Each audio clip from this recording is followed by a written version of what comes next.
Chris, when he was a F1 fan as a kid, the person he had up on his back door of his bedroom was a picture of me at my car. Oh, that's and he was doing a car with him. Yeah, I know. Yeah. Okay. So, And when's the maybe not me personally, but certainly my What were you wearing? car. Yeah.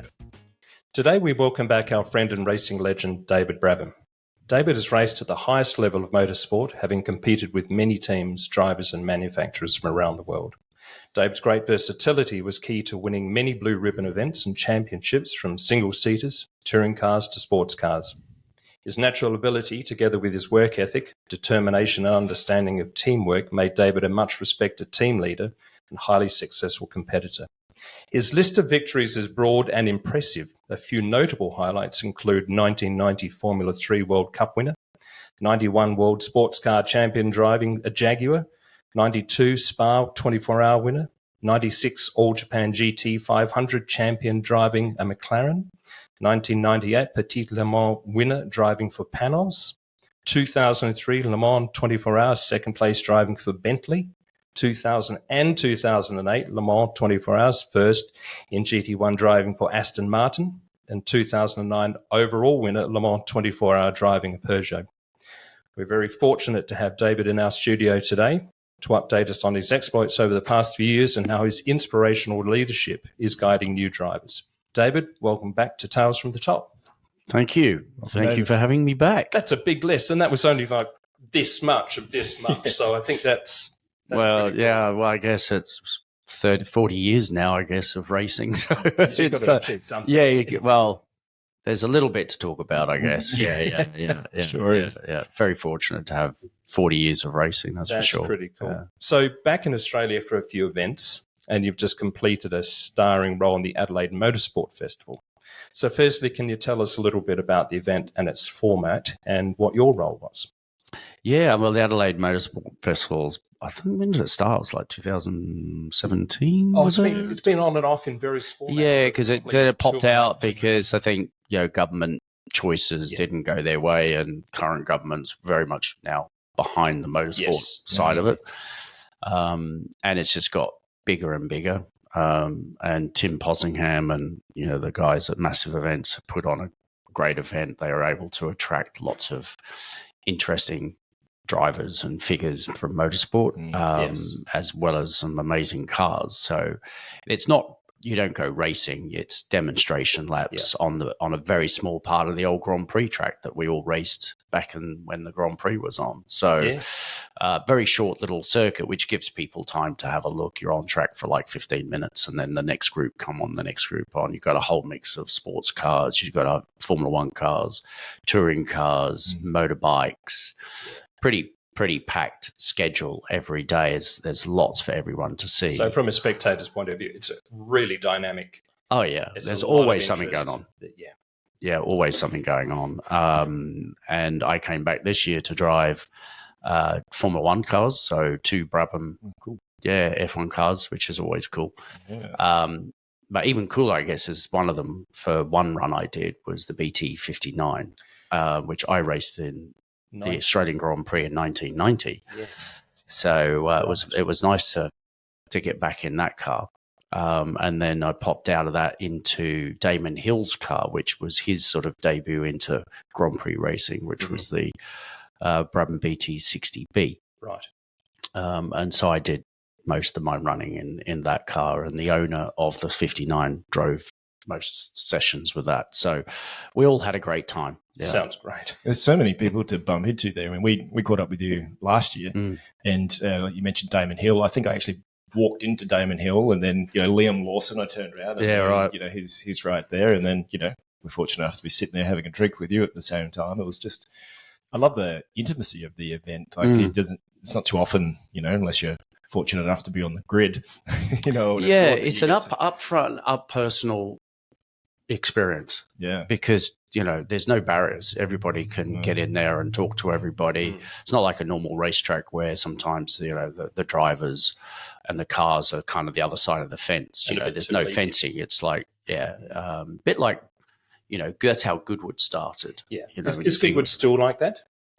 Yeah, it is. Obviously, it's grown massively since the beginning, and depending on what event. So, Goodwood members meeting is probably still old school a little bit. Yeah. The revival, which is in September, they're all racing. It's all racing. It's all race, not like here. And that's a little bit more commercial. It's everyone dresses up in old period clothing, and it's a great event as well. And then that's obviously the jewel in the crown is the Festival of Speed, and the Festival of Speed has just grown massively since the early days, where it's literally like it's an international car show now. Yeah. Manufacturers are launching cars there. Is that because Geneva's closed down as well, that it's become more? Yeah, I just think because, COVID changed a lot of things as well. But leading up to that, people were gravitating to live events to show their cars. And, Goodwood's got such an international name now, so much respect. Everybody wants to be in there and they can pick and choose, So that's very commercial, that whole Festival of Speed, but people can still get up close and personal. Yeah, so this model here that you see in Adelaide now with the Adelaide Motorsport Festival is a bit like the old days of Goodwood. Starting off, everyone can get access. Everybody can. I mean, the amount of people I just bumped into and talked, and Damon Hill was there, Thierry Boutsen, both winners of the Australian Grand Prix.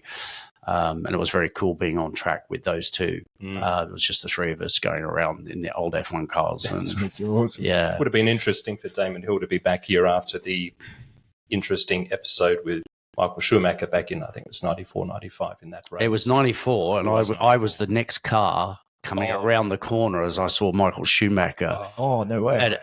At 45 degrees in the air, coming down as I've come around the corner, and I thought, well, that's interesting. I only saw that the other day. Did you? Yeah. And I can remember going past Damon, knowing that Michael had gone off, he wasn't coming back. Yeah. And when I went past Damon, I could see he had a problem with the car. And I just went past, great, two more out of the race. It didn't bother me who was well champion. It's just I've gained two places. There's only 1 point in it between the two of them. And I think who had the championship? Well, Michael. Just by default. He just drove straight into him, just took him out. Yeah. It was full on. Yeah, this sort of like the underarm bowl of what was Australia playing South Africa in the grubber. And it was they only needed one run to win, and I think it's not that I'm a cricket fan at all. We'll talk about it on the way up. Yeah. But so interesting. So the race itself, it's grown. The event or the race? Sorry, the event. The itself. event. Yes, not a race. I must get that. It's demonstration. Demonstration. The event itself has when back in, I think it's 2008, I drove my Austin Healey Sprite in one of the sprints at the showgrounds where this event started, one of the preliminary events that led up to it. And it's all demonstration. It was great fun. And I've been involved with the event a couple of times over the years with presenting my business. And it's just grown exponentially. The world's sort of asking questions about what we're doing with motorsport and whether it's the right thing from a climatic point of view. Not that I want to get into the politics of it, but do you see any diminution of the interest in the enthusiasm from crowds and from sponsors about motorsport? No, I think the success of Formula One in particular, with mainly down to Drive to Survive and COVID, that completely transformed the audience around Formula One. And that filters down all the way down through motorsport. So you have so many more kids want to be a racing driver. And a lot of them have the financial means to be able to do it. So the teams found themselves not long after COVID and everyone wanted to go racing after watching Drive to Survive, that they could pick and choose drivers, which normally that wasn't the case. I would say, like everything, there was an acceleration after COVID for a lot of things. And that's probably, settled down a little bit. But in terms of the enthusiasm for motorsport, and you've got got to remember, for motorsport, it is a technology hub that pushes technologies to the extreme. Yeah. And, the Formula One engines now are 50% more efficient than they were 5-6 years ago, which is massive. I mean, that in itself is just quite mind-boggling. The sort of synthetic fuels now are going to be used in Formula One in 26.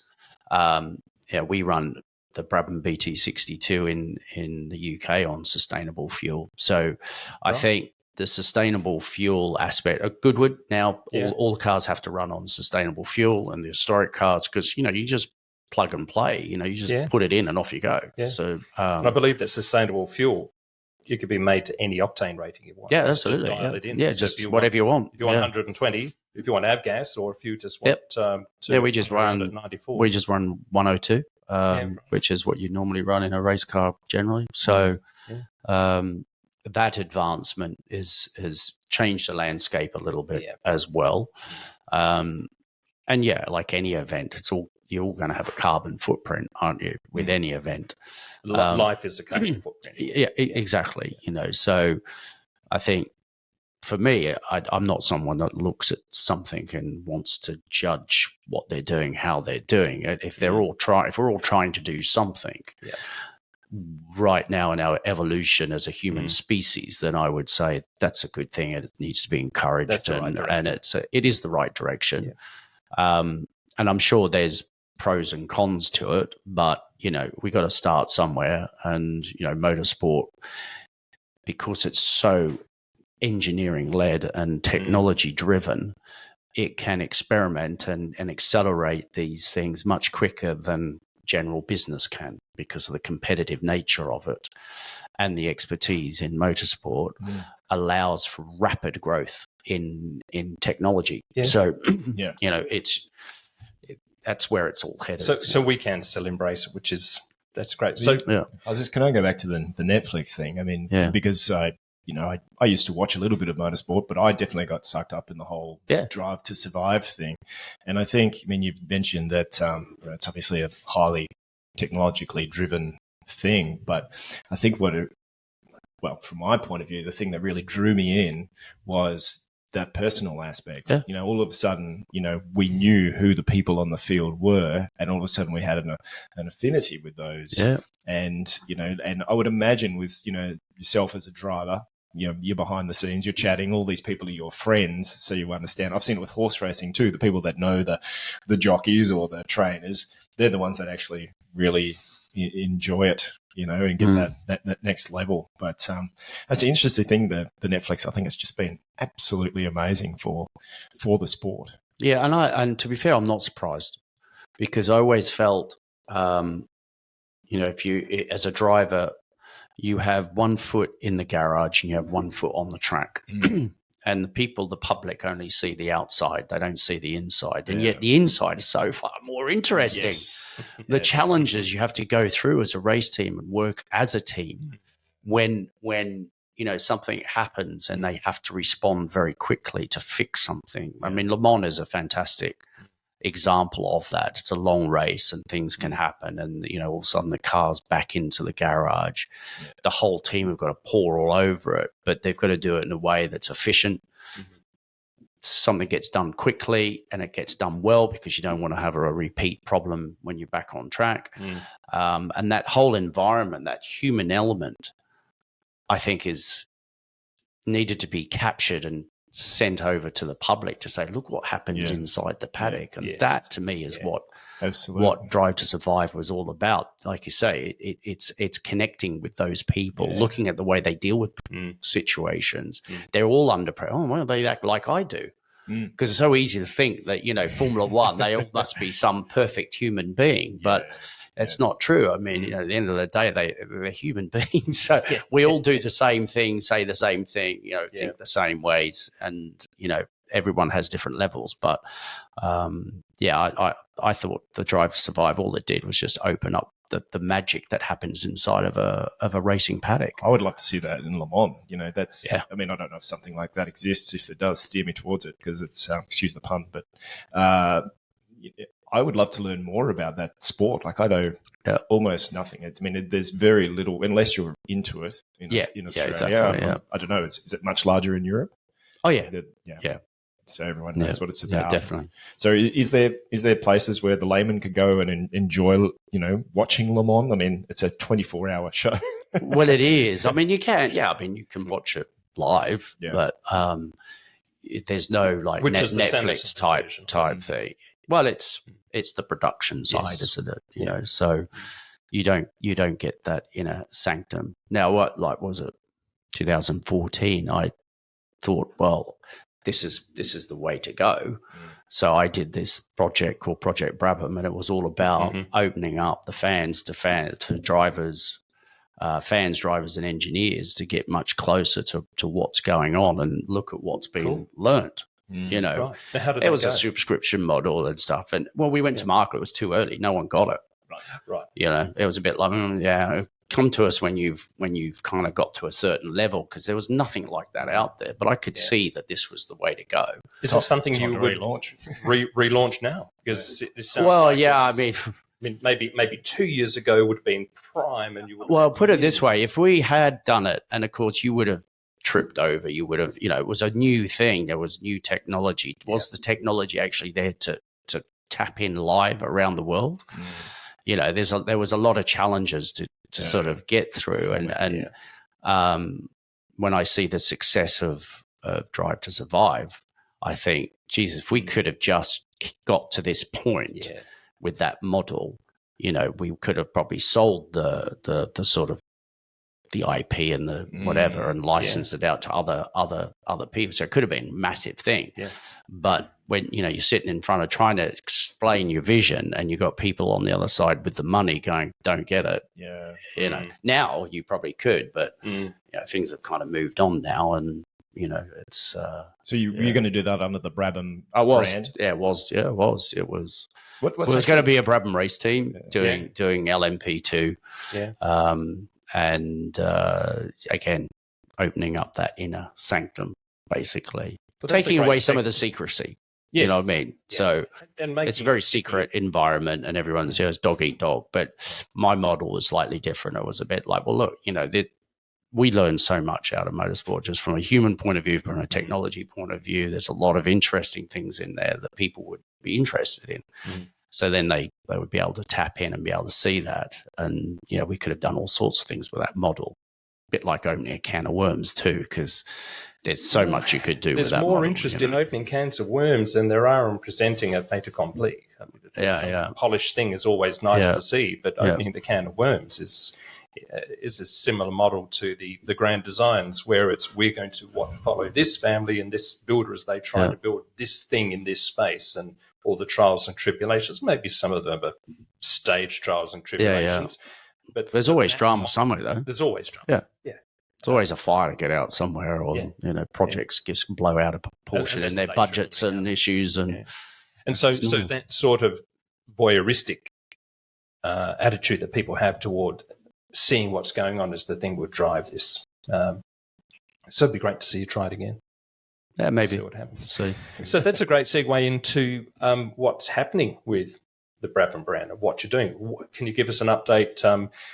So it's been a while now, but the B62 project is now, as you've told us before, is now finished, that association. What's happening?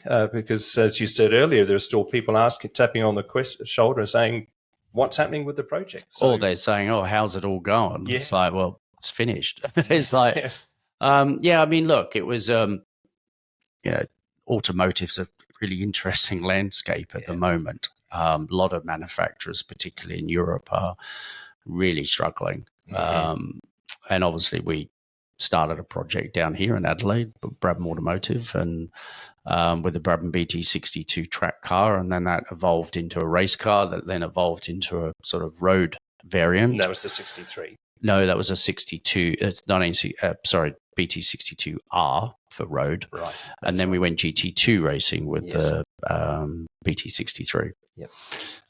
But it got to a point where I could just see it was best to come out of the project. We both decided we'd go our separate ways, and that was it, really. So now that that's happened, you've gone your separate ways. Is there a future for another Brabham car at some point? I think there's always an opportunity because, at the end of the day, what we owned was the name. Yes. So the name stays with us. Some of the IPs obviously stays with the other group. And what they do, they do, and what we do, we do. So it was a case of getting out of that, and then we got approached from other people to say, hey, what about this idea or that idea? And we get that a lot, and most turn into nothing anyway. So they're just ideas or whatever, and you follow them and get to a point where we go, well, this ain't going anywhere. So we've learned a little bit about, dealing with some of that. There's always conversations going on with different projects. But my focus at the moment for the business is, yes, we do licensing with other things, but also from the driver side, the driver management, driver mentoring is something I really enjoy. And years ago, I was the director for Team UK, which was an elite driver program, which the governing body of British Motorsport wanted to get up and running. And a guy called,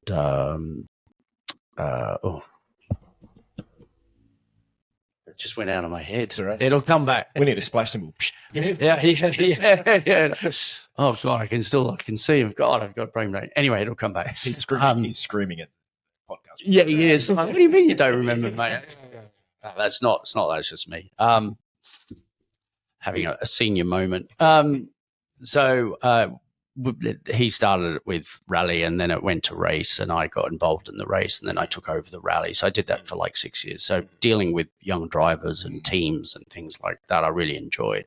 So I've kind of gone back into that. So that's a fairly critical thing, and I think sometimes you have to talk into the microphone. That's right. I keep forgetting the microphone. I need it on an elastic. Yeah. So that's a fairly critical thing when people at the top of their industries, when the masters... Robert Reed, there you go. Yeah. Who's very high up in the FIA now. Okay. Right. Yeah. So when the masters in an industry take on their apprentices and pass on their knowledge, which was the way the world operated, it seems to be a diminishing resource now. They seem to retire and then just don't. But you are running your mentoring program. Pat Hoytson wrote it. How's he going? What's that? Yeah, what's good. There? He seems well, to be it doing all started well. with Pat, to be fair. Right. And you may know of Kyron Chanduk, who ex-F1 driver, Indian, and is on Sky doing all the F1 telecasts and stuff as an analyst and commentator. Very good at that role. Anyway, he jumped on a train to London, and sitting opposite him was Pat and his dad, Philip. And they were obviously talking about racing, and they're looking at Kyron going, is that really him? And of course, they were talking about Brands Hatch and Silverstone and bits like that. So then Kyron's said, hey guys, you're involved in motorsport, so they struck up a conversation, and I know Kyron pretty well. So he's gone, you need to talk to David. So he connected it to us, and he came to my office that you've been to at Bista Heritage. And, he just introduced himself and told me what he was doing and stuff like that. And we had a good old chat. This was just before Christmas, 23. Yeah. Just when everything was sort of finishing with the automotive project. Yeah. And then over the Christmas, New Year period, I sort of thought, I'd like to get back into the helping young drivers, So I reached out to him. I said, look, how would you like to be mentored by myself? And they just jumped at it, you know what I mean? So I worked with him last year, and then I took him to New Zealand in January, where he's progressed really, was quite impressive, actually, the way he's progressed from what he did last year, went to New Zealand against really tough competition, So tell us about what he's driving, what series he's looking at. Yeah, so he was... last year he did GB3, so it's like an English version of F3. Quite quick little single-seater cars. Yep. And went to New Zealand in the Formula Regional Championship over there, which is a slightly slower car than what he was used to, but still a good car and Toyota do a fantastic job with that. Every car's the same. You basically pay for the seat and off you go, right. Race. Everything's there for you, for a young driver. So it's a skills development rather than an engineering development. Yeah, no, it's very much about the driver working with the engineer, very fine little changes to the car and your driving style to get the best from the tire and so forth. So the whole goal for him was to walk out of there a race winner, having got pole position, a race win, because last year that didn't happen. He was still a bit green, had lots to learn, finished 10th in the championship. And my role really was to find out, okay, who is he? What is he? How does he think about his racing? Where are the gaps? And what gaps need to be filled first to build the foundation for a long career? So that's what I do. Is it purely just technical, or is it holistic as a business? Is it? Well, I'd say number one, it's the mentality side. Okay. Yeah, how you think, what you think, what do you think about yourself? What do you think about your environment? They're key things for me. I remember from our last time we had a chat, that's what makes you as a driver. Well, that's what I took away from last time we talked. Yeah, exactly. So you know fairly quickly what some of the mental barriers there may be, and it's just a case of breaking those down and then creating another pathway that unblocks that potential as such. So we went to New Zealand and we did exactly that. Well, he did. He won his first race. He got a pole. He dominated the weekend. So that was a massive hurdle for him mentally, because I find a lot of these kids that come into the racing, they start a little bit later, and I did as well. So I kind of know what that felt like. Yeah. They start a little bit later. They're up against people that have been racing for years, so they don't feel like they belong. Yeah, right. You know what I mean? They feel like they've got to earn. They've got to earn their stripes, but there's this sort of they put them ahead of themselves psychologically before they even start. Yeah, you know what I mean? Right. So it's like, okay, we need to break that down and change the way you think about all of that. And there are ways of doing that stuff. So the win that Pat had against extremely good competition, really good competition, showed what he's capable of, showed himself what he's capable of. And he's come back to England a race winner, knowing he can win races. And that was why he went there, to do that. So that's right. Tick the box.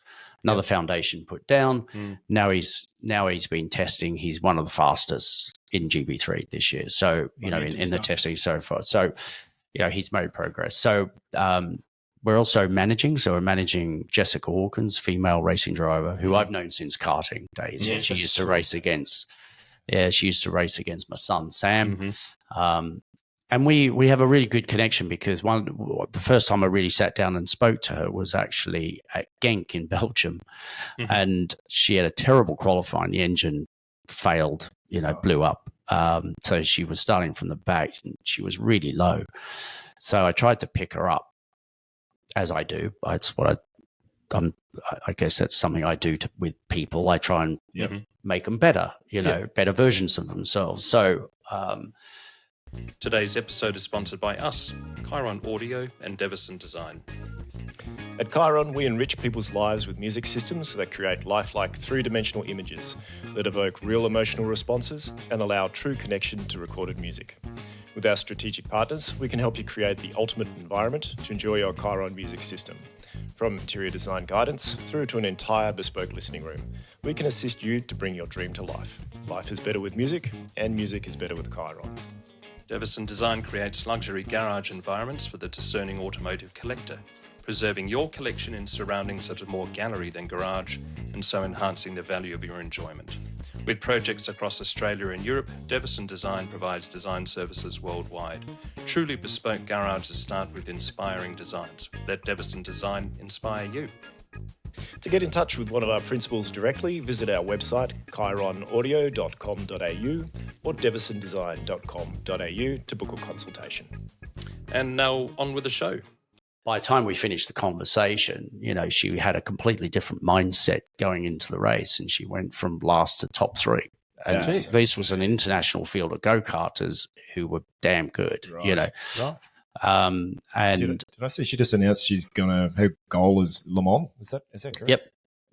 Yeah. So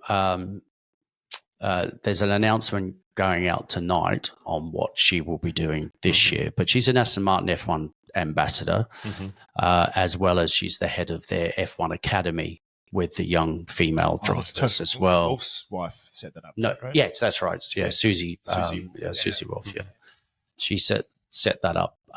So she's obviously involved in that with the young drivers they've got there, and so she's amazing, really, because she's had no money. She had no financial backing at all, from no family money. She's either racing or she's not racing, and this is the first time now that she's actually got the proper budget to go racing and do it properly. And wow. Yeah, so she's in a great position. So she approached us last year and said, "I need managing." She's got a lot on her plate with her roles, and she needs to get her racing sorted and all that sort of stuff. So that's been a great project and just started. And yeah, I've got another driver that I'm just about to sign. There's 2 drivers that we need to watch very, very carefully over the next few years to see where they're going. Yeah. So tell me about the GT World Challenge.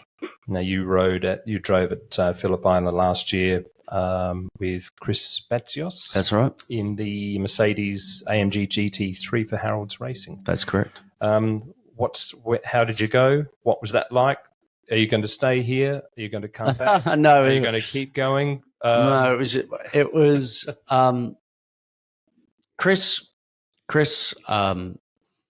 when he was a F1 fan as a kid, the person he had up on his back door of his bedroom was a picture of me and my car. All right.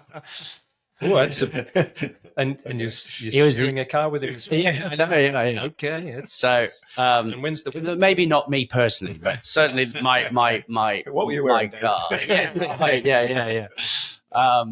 So he's been a massive fan, and he's obviously a lot older now, but he's been a great friend to the family, and he's helped Sam out a lot. My son, who's living in Melbourne, so he's helped him out, and they've driven together. And he's always had a dream he wanted to race with me. So it was a one-off opportunity. And literally the week before the race, I get a phone call. "Hey, how do you want to come down this weekend and race with me at Phillip Island?" Right. Oh, right. Really? Now, where it's like, time? Were you? I was in England. I was in England, yeah. Okay. So tickets. Yeah. I'm on my way. Yeah, basically. The jet lag. Yeah. No, it's fine. So yeah, it was a great opportunity to drive with him, drive the Merc, which I hadn't driven before. What was that like? Yeah, different. Yeah, quite different. I was racing in GT Cup last year in a Lamborghini and the Brabham. The Brabham engine failed again. So we went to his Paul Bailey, who I was driving with, who owns the Brabham. He has a Lamborghini GT3 car. So we were racing that. Very different to the Mercedes. Very different. Front end to rear end. Yeah. And huge weight difference. And massive. Driving position difference. Everything. AMG, you're way back. Yeah, all the buttons are different. Yeah. The way the car is balanced in the corner was very different. And it's been a while since I've been at Phillip Island. I knew it, but... Which is a pretty fast circuit. It was, yeah. But also what surprised me is because they've resurfaced that circuit. Right. The amount of grip from the tyre was insane. I couldn't believe it. Where to the point after the first day, my neck was hurting. Oh, right. You know what I mean? I think... Yeah. Does that increase tyre wear as well? Like if you've got that much grip? Or is it... Massively. Yeah. Depending on the car. Okay. All right. Heavy car, like an AMG, would have just chewed through. No. The AMG was pretty good on the tyre. Oh, the really? Audis blew a right rear tyre at the end of the race. Wow. All of them. I went past like 3 or 4 of them who were limping home. Jeez. Yeah. Actually, you mentioned the neck. I mean, you always see the F1 drivers that build like this. Yeah. And I think that's something that most people don't understand. The laymen don't know anything about racing. The fitness level. How do you cope with that? Yeah, I mean, obviously when I was pro, being paid to drive, I was a lot fitter than I am now. Yeah. So going to the race and feeling my neck, I was sitting there going, I'm really feeling my age now. But then I heard other drivers who were much younger than I am, who are pros, were also complaining about their neck. Right. I didn't feel so bad. And it was like, I've got to have all these padding. I padded out the right side so I could just rest my head stuff on this side and the left side. But in the end, your muscles, you know, they do acclimatize. They get stronger. Isn't it one of those muscles that kind of just, it's like, it's fine, and then it's just, that's it. Oh, yeah. You can't, when it's first time, your neck's going to be at that kind of strain. I remember the first time I drove an F1 car, which was a Brabham BT 58, which was also at Adelaide Motorsport Festival, one of those cars. Yep. I think I did 12 laps at Silverstone. My neck fell off.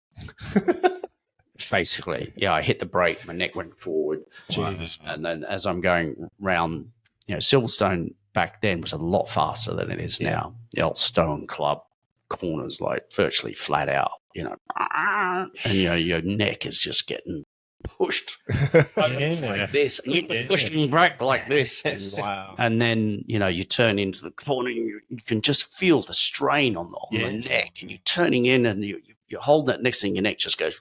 Wow. It just falls over like that. You can't hold it anymore. That's it. That's done. You'd need to pull over at that stage. Oh, you have an accident. Yeah. In fact, 94 at Barcelona, Andrea Montemini came in and drove with us for one race, and he was doing his run, and he had the same problem. He hadn't been in an F1 car for a while. Got in there, and Barcelona's pretty tough on the neck anyway. And his neck started to go. His times on a run started to drop, and I was actually in the pits at that time, and I was out of the car, and I'm kind of could see this, and we're all talking, going, I think his neck's gone, so we need to bring him in. And we told him to come in. He went, no, I want to do one more lap. And of course, it goes around the last corner. His neck's gone like that. He's gone off the race truck straight into the wall and smashed the front of the car. And he's spun round in the middle of the circuit. And of course, that wasn't long after Roland Ratzenberger's accident. So, Nick Worth, the team boss, his knees just went to jelly. He just collapsed. He just thought, my God, it's another death. You know what I mean? It's like, phew.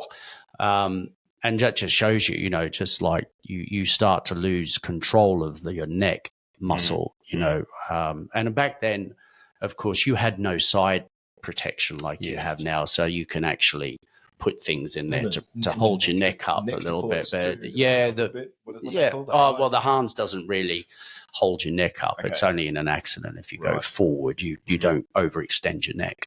Gotcha. Yeah. Gotcha. So it's surprising how long it took them to take that on board, wasn't it? Like that was a lot of people fought that system coming in. Oh, the Hans? Yeah. Oh, yeah. And then it's been responsible for saving so many lives. Oh, totally. Funny story, I guess. I was racing in America, and there was a guy there called Jim Downing. No one really knew who Jim was, but he was a sports car driver, but he created the Hans. Right. And like now when you've got a Hans, it just comes down your chest a little bit. Well, his came right down to his belly button. It was massive. Okay. But it had all the straps and everything like you see now. And he kept going to all the drivers. You got to have this. Yeah. Everyone, like including me, I'm not wearing that. Yeah. I mean, it's like riding a bicycle.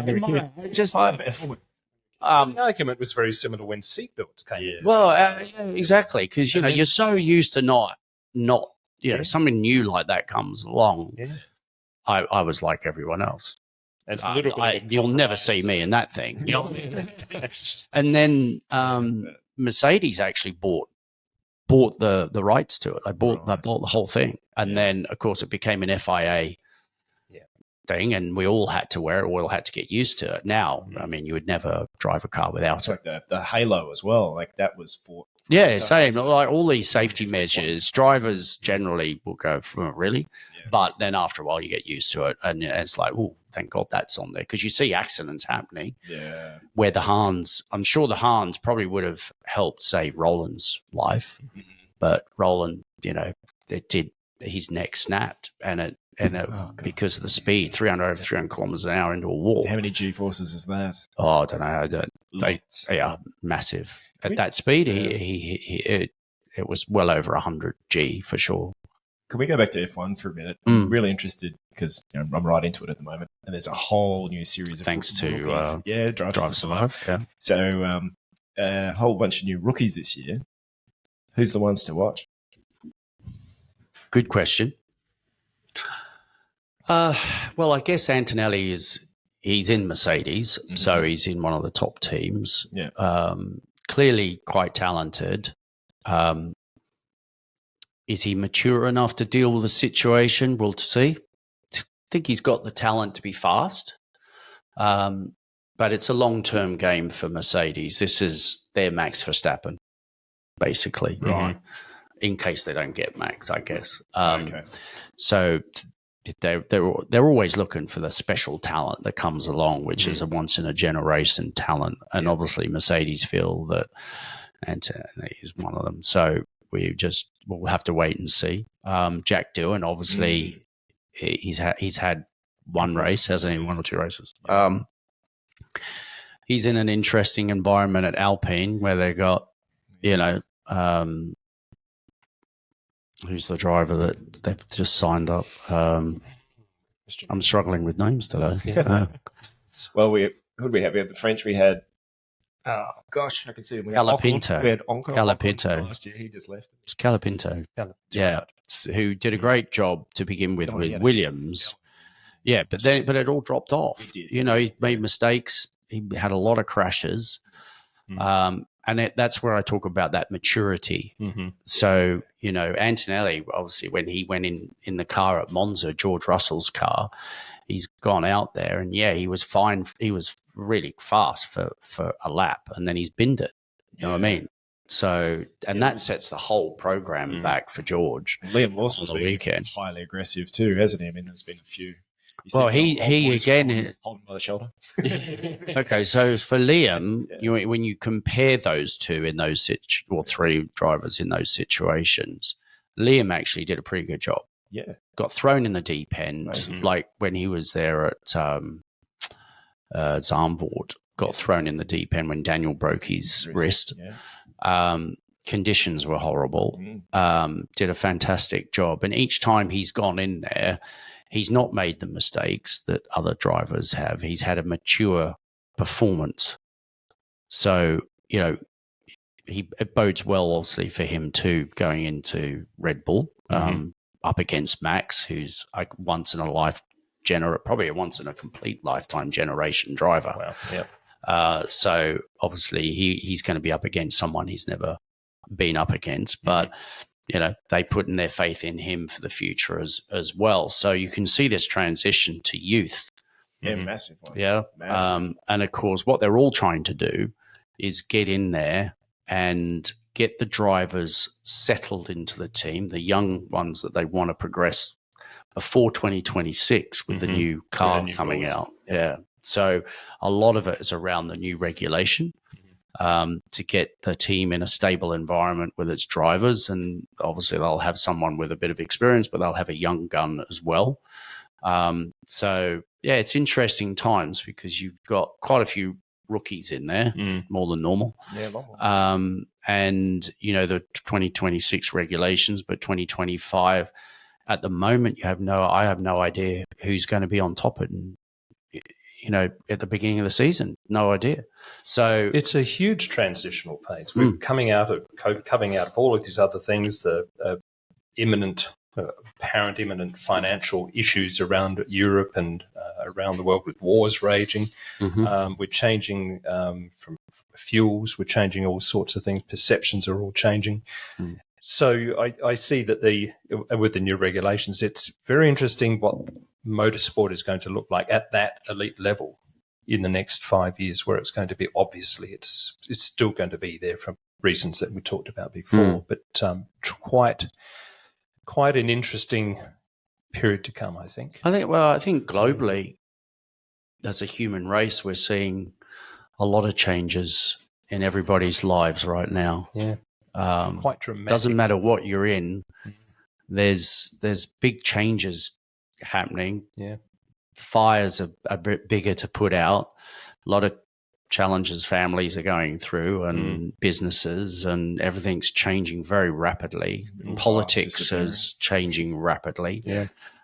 Policies are changing rapidly, as we can see in America, which, kind of U-turns on stuff, which has a massive impact, like the automotive industry, who've spent billions on, electric cars, and now not many people want them, and Trump has now said, no, we're going to continue mining, and we're going to get, back to the old fossil fuels. You know what I mean? So all the policies that have been centered around, sort of what America says, because it's a big market, obviously, the landscape's changing, so. Yeah, I mean, we were heading in a really good direction there for a while. The cars were getting smaller, all those types of things, and now we've just got these we're the dumping ground in Australia for all those highly inefficient vehicles.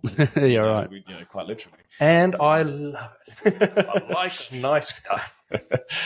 Yeah, so it's, it's a strange. No, like I say, that the next 5 years globally, I mean, there's still going to be massive changes going on, and it's exciting in one way because it'll shake itself out and it'll be a better world. But at the moment we're all having to find that path. So where are you going to be in 5 years? What's happening with you personally? Well, if we're having a conversation in 5 years' time, I'm going to be happy because I'm still around. And if we're here and for you guys as well, Basically. Happy to. So yeah. Assuming that all those things happen, are you going to continue with the GT World Challenge? Are you going to do a bit more racing there, or are you just going to... No, not GT World Challenge, because, I mean, the GT World, there's different categories out there, and obviously GT World Challenge, you've got Australia, Europe, America, Asia. It's a massive GT3 racing is just huge around the world. Where what I do in England is what they call GT Cup. Yes. And they have different categories within that, from GTO, which is like the Brabham BT62, which doesn't really fit anywhere else, but it fits there. And it's the quickest car on the grid by good margin. And then you've got weird and wonderful cars in there, there's like a 40-year-old Porsche that's still fast because it's got a big engine in it. Right. but it's a bit slower in the corner, and then you've got GT3 cars will come in because it's not always easy to test in the UK, so they come and do a race to prepare for the main game GT3 Championship, which is GT World Challenge type series, SRO. So for me, I just enjoy driving. I'll do Goodwood in some old cars, Goodwood Members and Goodwood Revival, and So for I'm not doing it as a career. It's pick and choose for David Brabham. It's a smorgasbord of delights, and you'll choose what you like depending on your appetite on the day. Yeah, well, a little bit. And as we spoke earlier, my categorization is what you call a silver ranked driver, and I was platinum, and I've only dropped because of my age. Right. So when I turned 50, I went to gold. When I turned 55, I went to silver. And this year I turned 60. So then I go to bronze, which means I'm categorized as an amateur. Right. And a good fast amateur is like gold dust in the GT world. So not that I'm pursuing that kind of career, but I could see offers coming that once I've gone down to a bronze, all of a sudden, like if I was trying to get still back into that motorsport professional world or whatever, because I'm silver, I'm against, young drivers who are probably quicker than me and can bring several $100,000 towards a thing where I want to be paid several $100,000. You know what I mean? So it's like, it doesn't really work, does it? So, but being a bronze, it might change the landscape a little bit for me, but I'm not, I'm just focused on the business and focused on, helping the drivers that I'm helping and expanding that side of the business. Yeah. So how much do you slow down when you get older? And what is it? Is it strength? Is it, being able to think quicker? Is it, why do you get slower? I mean, the car still goes the same speed. So what's the... Yeah, I think I know from my own career that towards the end of my professional career. So I'm going to say 2009, when I won Le Mans. It's kind of crazy to think this, but I won Le Mans and I won the American Le Mans Series in 2009. I was voted best sports car driver in the world. Amazing. Okay. But 2008 was my stellar year, but you didn't see the results. But driving-wise, I was highly motivated. I hadn't ticked my box of winning Le Mans. I hadn't ticked the box of winning the. Yeah, I was hungry. I wanted to keep pushing myself and things like that. And this was during the time of the court case of getting the Brabham name back, which was draining me mentally and financially. So it was a tough mental thing to get through. And then 2009, I had my most successful year, but I was not the same driver as I was in 2008. I started to lose what I had in 2008. And 2009, 10, 11, and 12, I really had to work hard at motivating myself to get to that kind of level where you're racing against much younger, hungrier kids. You know what I mean? Yeah. So the mental aspect of that, of motivation, is key. You know, are you prepared to get up early and do your training? Are you, all those things. As you get older, priorities change. You know what I mean? And for me, I was consistent in a race car every season because I constantly would be giving myself a hard time. You can improve on here, you can improve here, you can improve here. But when you stop doing that, because your focus is gone elsewhere, you're a bit older and other priorities come in, and all of a sudden you're not training as hard, you're not thinking about it like you used to. You lose your mojo a little bit. That affects speed. Yes. I love that story last time you told about your dad when you were ticked off with him. Was it the Adelaide Grand Prix? Yeah, which I spoke a lot of that. People ask me a lot about that. So funny. Where I was still young back then, but it was a very important lesson for me, having qualified 38th in the Formula 2 race, which was the Australian Gold Star in 1987 support race for the Grand Prix, having a massive argument with my father prior to getting into the car and walking off with steam coming out of my ears, jumping in the car, winning the race, driving at a level that I never knew existed. I had so much not just anger, but the anger I turned into determination, to a level of determination I never knew I could put inside my body and my mind. Recklessness. And you pulled it back from recklessness. Well, you can go either way, can't you? You can get mad and then make stupid mistakes, or you can turn it into a bit of gold dust which I did. All of a sudden I'm having to pass all the cars in front of me successfully without damaging the car or anything like that, making silly mistakes. But my mindset, like I said, I went to a different mindset, but it went to a place where everything I thought about what I needed to do next was kind of perfection in a way, where boom, I just was very decisive about where I needed to put the car.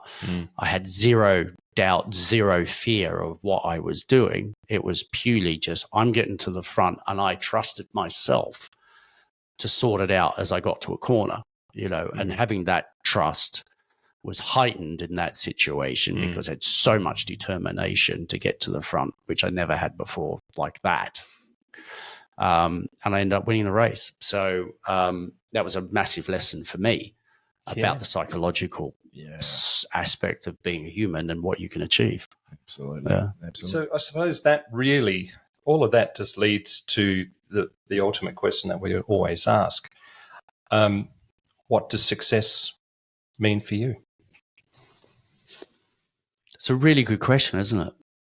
Because I think that changes on a regular basis as life changes. So what you think success is 1 minute may not seem success the next minute, because you're looking at something else. And I think for me, it's success is how much have I evolved as a human being. That's probably success for me. And that could relate onto the track. It can relate to other things outside of the track.